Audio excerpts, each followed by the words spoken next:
એ સાંભળજો, અહીંયા આવજો. મેં તને કેટલી વાર કીધું છે ભણવાનું તારું બંધ કરી દે. શું થઈ ગયું? મેં તને કેટલી વાર કીધું છે કે આને ભણવાનું મેકાવી દે, પણ હું લોકોને ભણે છે ઈ? એમાં શું થઈ ગયું? આપણી છોકરી કેટલી હોશિયાર છે, એને ભણવા દ્યો ને. એને ભણવાની કાંઈ જરૂર નથી. એની ભણવાની ઉંમર નથી. અત્યારે એને લગ્નની ઉંમર થઈ ગઈ છે, એટલે એને છે ને સારો છોકરો ગોતીને એના લગ્ન કરાવીએ. એને કહી દેજે કે મારી સામે તો ભણે જ નહીં. હા હારું, હું એને સમજાઈ દઈશ.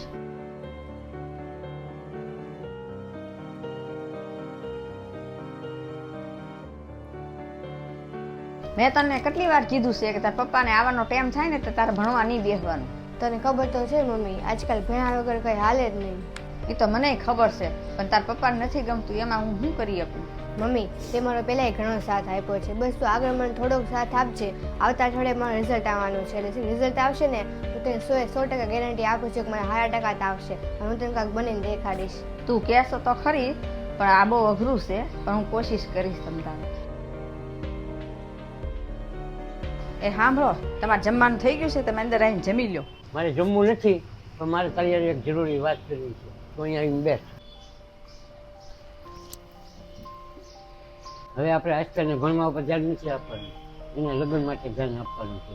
એટલે શું છે, સારો એવો છોકરો મળી જાય ને તો આપણે એના લગ્ન કરાવી દઈએ. હવે તું એક કામ કર, આપણે એક ઓલા જૂના ઘરેણા કર્યા છે ને એ દઈ દે અને નવા ઘડાવા આપી દે. મારે છે ને આજકાલના 2-3 દિવસમાં છે ને સારો છોકરો ગોતીને સગાઈ કરી નાખે.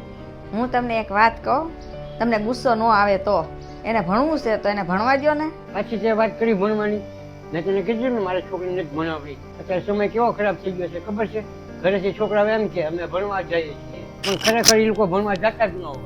હું એવો નથી ઈચ્છતો કે આપણી છોકરી એમાંથી હોય. એટલે જ છે જેમ બને ને એમ એના જરૂર લગ્ન કરાવી દો.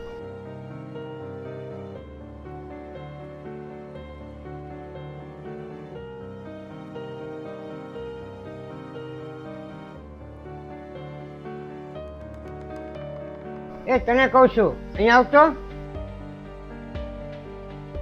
હા બોલો ને. આસ્થા ક્યાં છે? દેખાતી નથી ને. તમે આજે વહેલા આવી આવ્યા? હા, હું આજ વહેલો ભાઈ આવ્યો. નાસ્તાને કહી જાય જલ્દી ફટાફટ તૈયાર થઈ જાય અને જોવા આવે. આસ્તા તો ઘરે નથી. ઘરે નથી?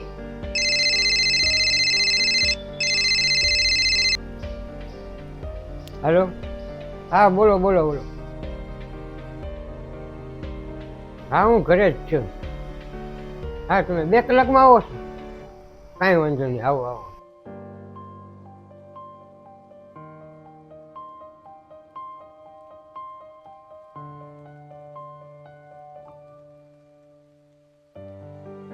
હાલો આસ્તા, તું ક્યાં છો?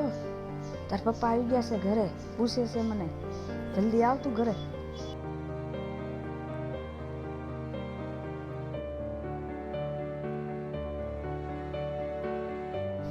આ ક્યાં વહી ગઈ? સાંભળશો, મેં તને કીધું તું ને આસ્થા ક્યાં છે? આ જો આવી જ ગઈ છે.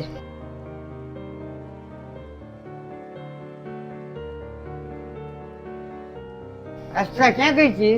એ તો મારી બેનપણી આગળ મારે અસાઇનમેન્ટ લેવા ગઈ હતી. મેં તને કીધું ને ભણવાનું તારું મેકી દે, મારે તારા લગ્ન કરાવવાના છે, એટલે લગ્ન કરી નાખ. અરે પણ પપ્પા, આજે મારું રિઝલ્ટ. ચૂપ, અને સમજાવી દે. મારે ફોન આવે છે. એટલે નાના ભાઈનો ફોન આવે છે? હા બોલ ભાઈ, ક્યાં છો? મોટા ભાઈના ઘરે? એવું થઈ ગયું છે? બહુ કરી. હારું હું આવું જ છું. શું કહેતા હતા ભાઈ, શું થયું? અને એમ કીધું કે મોટા ભાઈની છોકરી છે ને એને અભરપતિના ત્રાસથી એને જીવ જાય છે. એ અત્યારે ન્યા જ છે ને મને ત્યાં બોલાવ્યો છે, હું ત્યાં જાઉં છું. જો હું તમને કહેતી હતી ને કે આપણે આસ્તાને ભણવા દ્યો.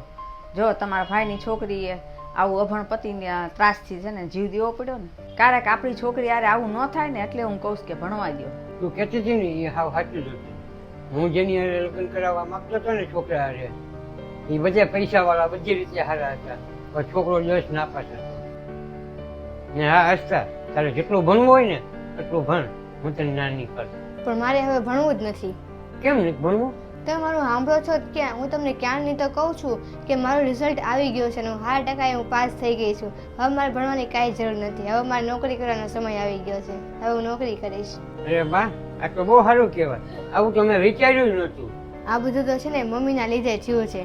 Thank you mummy. હું તારા કારણે જ અહીંયા આગળ વધી છું. જો તે મને સપોર્ટ ન કર્યો હોત ને અત્યારે હું અહીંયા ન પહોંચી હોત.